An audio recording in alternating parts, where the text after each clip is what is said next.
মানুষ কত নেগেটিভ, এই কথাটা একবার চিন্তা করবেন আর এই কথাটা ধ্যান দিয়ে শুনবেন। নিজের মাথায় নেগেটিভিটি নিয়ে অন্যের অ্যাডভাইস দেয়।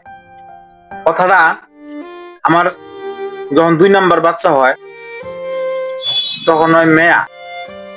আর জানেন, আমি প্রাউড ফিল করি, আল্লাহর কাছে লাখ লাখ শুকরিয়া যে আল্লাহ আমারে 2টা মেয়ের সন্তান দিছে। মেয়ের সন্তানকে মানুষ করানো যায় না?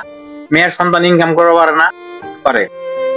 আমি একজনটা যখন কই, মানে যদি কেউ আমার জিজ্ঞাসা করে যে তোমার বাল বাচ্চা কয়জন, তখন আমার কইতে না হিসকিসি লাগে যে আমার 2টা মেয়া। কি নিয়ে লাগে হিসকিসি? আসলে আমি যারে কই ও শুনে নিয়ে আমার কি রিপ্লাই দেয় তা কি জানেন? যে ভাই তুই আল্লাহর কাছে শুকরিয়া আদায় কর, আল্লাহ তোর 2টা মেয়া দিছে, তুই বিনা হিসেবে জান্নাতবাসী হবি, তোর 2টা মেয়ের উসল্লাহ। আরে ভাই, আমি তো কোনো সময় ভাবি নাই আমার 2টা মেয়া দিছে কে।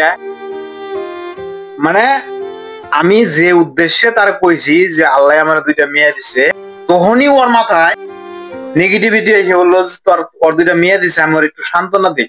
সান্ত্বনা তো আমার দেওয়ার না কোনো ভাই, কারণ যেদিনকে আমার মেয়ে হয়েছে ওদিনকে জানছি আমার মেয়ে হয়েছে, আল্লাহ আমার মেয়ে দিছে।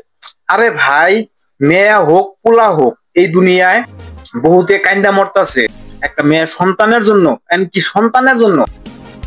তার মধ্যে আমার আল্লাহ 2টা মেয়ে দিছে। নিজের মাইন্ডটা ঠিক করেন, তারপর একটা অ্যাডভাইস দেন।